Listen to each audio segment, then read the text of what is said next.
Halo, selamat pagi sahabat Meraset. Welcome to Morning Meeting pagi hari ini, hari Jumat tanggal 17 Mei 2024 tentunya bersama saya Adina Glenda. Nah, di perjumpaan kita yang pertama pagi hari ini kita akan membahas satu sektor yang lagi menarik banget dan tentunya sudah cukup naik dari sejak direkomendasikan. Sektor poultry akan kita bahas secara langsung bersama dengan research analyst Bapak Andreas Saragih langsung dari studio Meraset Sekuritas Indonesia. Halo, selamat pagi Pak Andreas. Halo, selamat pagi Glenda. Apa kabar? Baik, dan kayaknya Mas Andreas juga kelihatannya sangat cerah karena memang sektor poultry ini beberapa minggu ini juga cerah banget ya? Iya betul, memang. Jadi mungkin kita bisa langsung ke slide 1 ya. Bagaimana perkembangan harga untuk sektor ayam, poultry, DOC, kemudian jagung dan juga harga-harganya untuk setelah periode Lebaran. Jadi untuk harga ayam itu memang sesuai dengan proyeksi bahwa setelah periode Lebaran akan ada kontraksi. Di mana untuk DOC sendiri turun sekitar 15% ke sekitar 5.900. Untuk harga secara tahunan memang tumbuh positif. Secara kumulatif, harga DOC secara kumulatif 4 bulan 2024 ini tumbuh sekitar 101% ke 5.300. Dibandingkan dengan average tahun 2023 ini tumbuh sekitar 15%. Next slide, kita bisa lihat harga broiler juga sama, menunjukkan tren negatif secara month on month, minus 3%, turun ke 21.760.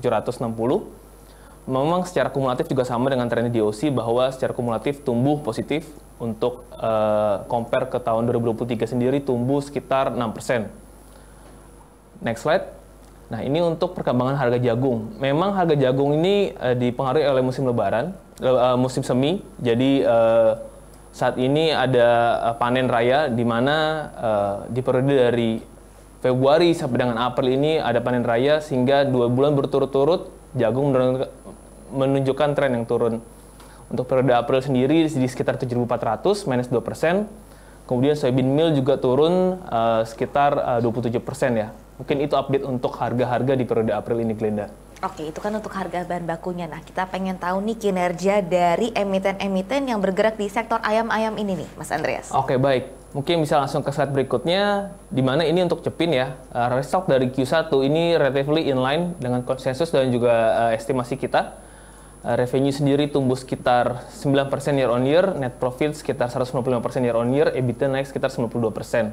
Jadi kita lihat memang pertumbuhan kinerja dari emiten Cepin ini ditopang oleh harga broiler dan DOC yang lebih tinggi di Q1 24 dan juga adanya pass on untuk naikkan harga jagung ke segmen feed.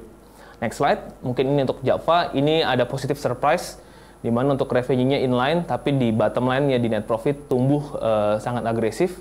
Jadi sekarang net profit di Q4 itu 664 miliar rupiah.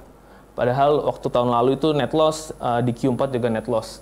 Kita lihat memang semua segmen ini melaporkan operating profit ya untuk Java. Jadi kita sih masih maintain bahwa tantangan ke depan cukup berat. Purchasing power agak berat, jadi kita masih maintain untuk proyeksi kita di Java. Oke, itu untuk proyeksinya. Nah, untuk harganya sendiri saham-saham ayam ini apakah sudah price in atau saatnya TP atau gimana nih Mas Andreas? Oke, baik. So next slide. Jadi kita melihat bahwa purchasing power untuk di Q2 dan Q3 tidak akan lebih baik daripada purchasing power di Q1 24. Jadi kalau di Q1 24 kita ada momen Imlek, ada pembagian THR, ada Lebaran, dan juga ada election. Dan juga ada pembagian bansos yang sempat menjadi polemik. Nah, di Q2 dan Q3 tahun ini kemungkinan besar Q3-nya mungkin saya nggak tahu lanjut atau nggak lanjut. Jika ini nggak lanjut, ini akan sangat mempengaruhi purchasing power. Di mana ini akan mempengaruhi demand untuk DOC dan broiler. Sehingga kita lihat bahwa ke depan pertumbuhan harga DOC dan broiler itu akan sangat limited compare ke first Q di 24. Di mana harga saham juga sudah agresif. Jadi kalau kita lihat di chart ini, kita kemarin merekomendasikan overweight untuk sektor poultry itu sekitar tanggal 16 Januari. Dengan harga sekarang mungkin Cepin udah naik 13%, Java udah naik 27%. Kita lihat ini sangat bagus dibandingkan dengan indeks yang flat aja selama dari Januari sampai dengan Mei. Jadi kita lihat ini mungkin saat yang tepat untuk take some profit, lihat mungkin perbankan atau sektor yang lain.